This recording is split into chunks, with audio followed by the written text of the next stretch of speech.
The devotion I want to share with you today took place a long way from Arkansas. We don't have any coastal lands around us. This actually took place near the ocean, but it involves a crime almost 100 years ago. I appreciate our friends at the Grant County Sheriff's Department for loaning us a cruiser and provide as a backdrop. We appreciate the hard work and sacrifice that they provide for us.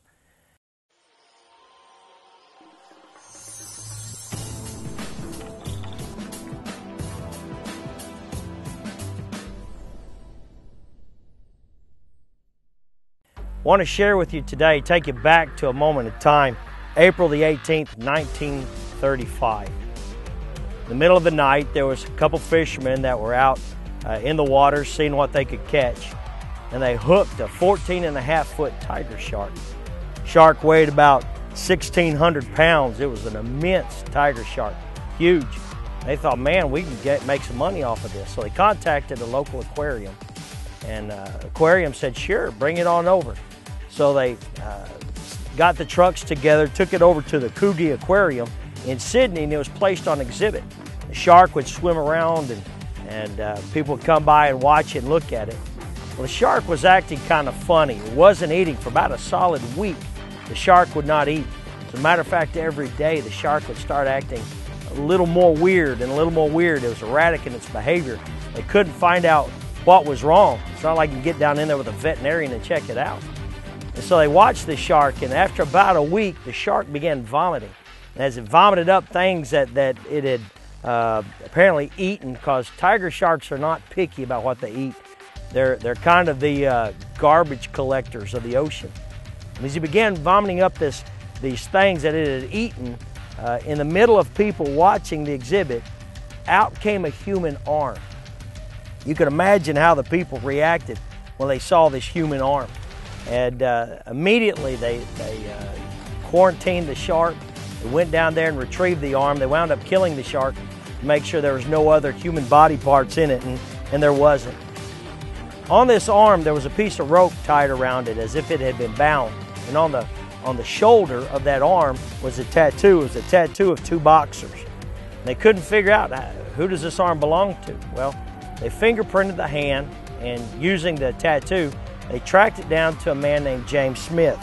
James Smith was a small-time, low-level con. He had a little bit of a rap sheet associated with some very bad characters. But the question was what happened to James Smith?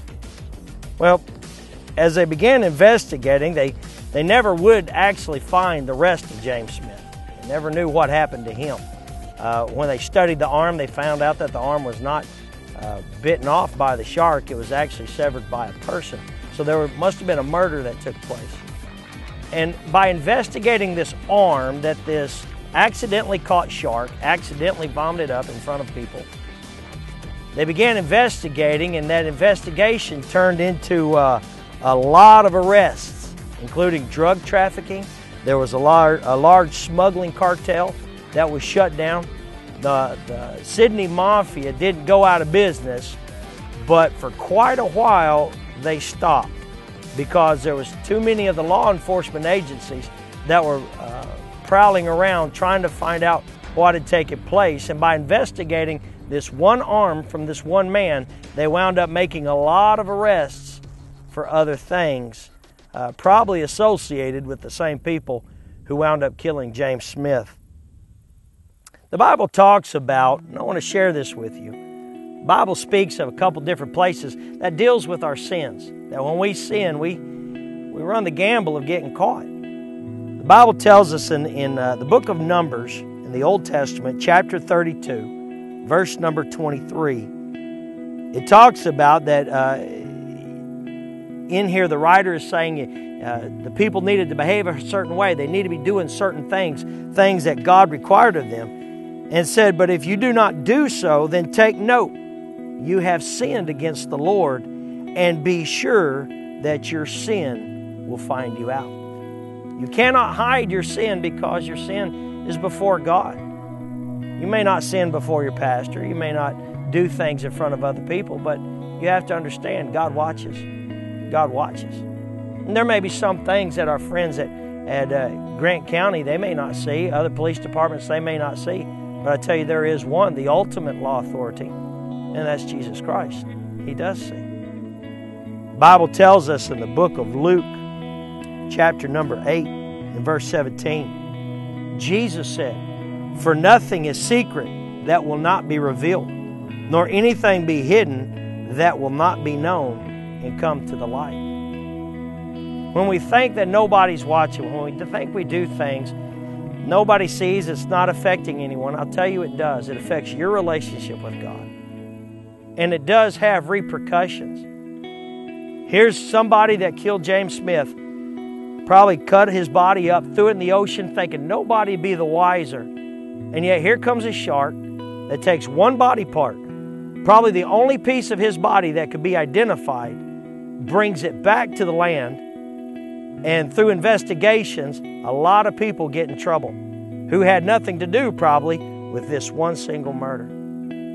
Let me tell you, how you live affects other people. Just as if you took a stone and threw it in a pond, and the ripple effects that move across the waters, they change because of that one action. I'll tell you, your actions and my actions affect others. So as we live the Christ life, as we walk the path that Jesus walks before us, we walk it in such a way that God is glorified. We walk it in such a way that we don't have to look over our shoulders. We don't have to be afraid of what somebody else may find, because we're doing life right. As you live your life this week, as you go about your everyday things, live with this thought: God sees. So live that what God sees pleases His heart. Because when you please the heart of the Father, that's what's important. That's what makes a difference. I love you and pray you have a great week this week. Pray that you do what's right and behave, because God does watch. God bless you. Difficult, but not impossible.